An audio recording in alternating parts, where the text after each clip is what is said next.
Well, as we observe Refugee Week, the Legal Resources Centre is claiming that various social media platforms are allowing the publication of xenophobic hate speech. The Legal Resources Centre says Facebook, YouTube and TikTok have approved violent adverts in South Africa. Well, Kimal Harvey is a candidate attorney for the centre and he joins us now. Mr. Harvey, thank you for being with us.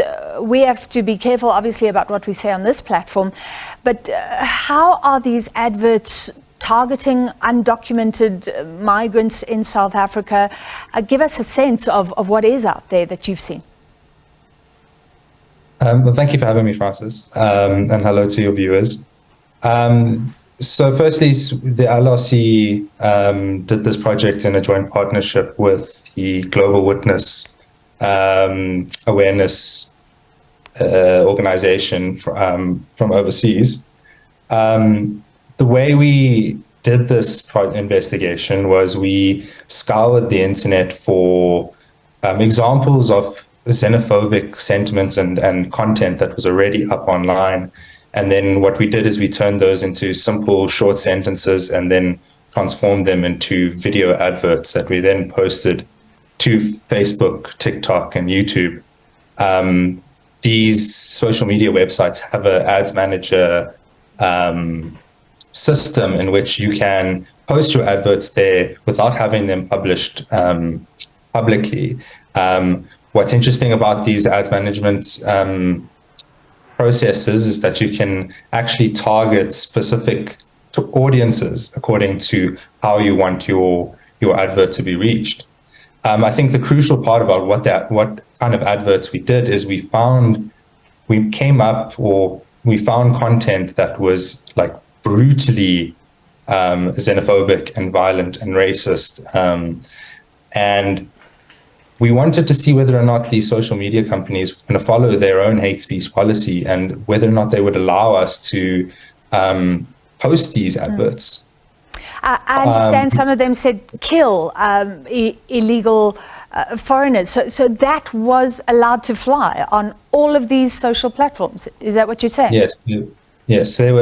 There was cause to shoot to kill. There were racist language used. There was content that referred to refugees or migrants as animals or as insects. We came up with 10 adverts, and then all 10 adverts were then translated from English into Afrikaans, and then 9 of those were translated into isiZulu and isiXhosa.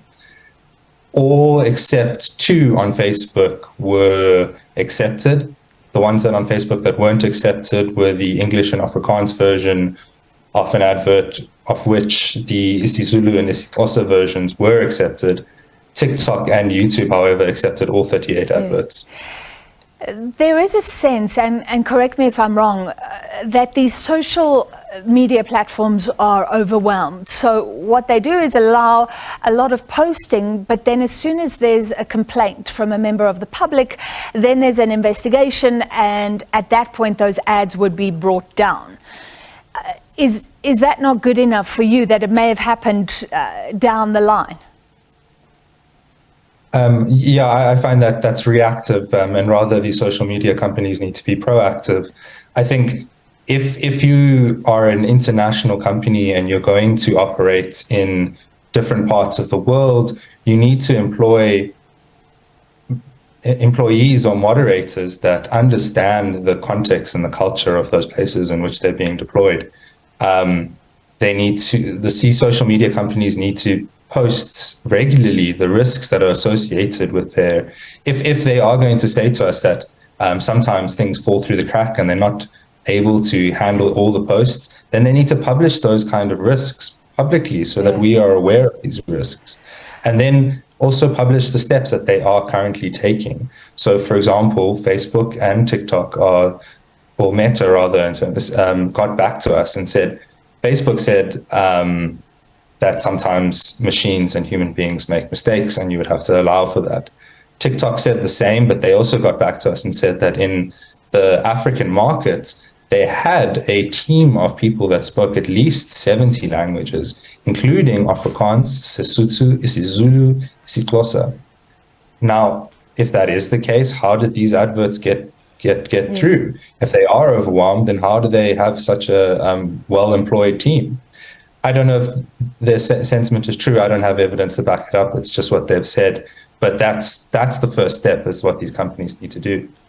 All right, well, you've preempted my final question. I wanted to ask you if you were engaging with them. And by the way, we are reaching out to all three of these social media platforms for a response. But this is hugely important in a country that has experienced xenophobic violence. Thank you very much to Kimal Harvey, a candidate attorney for the Legal Resources Centre.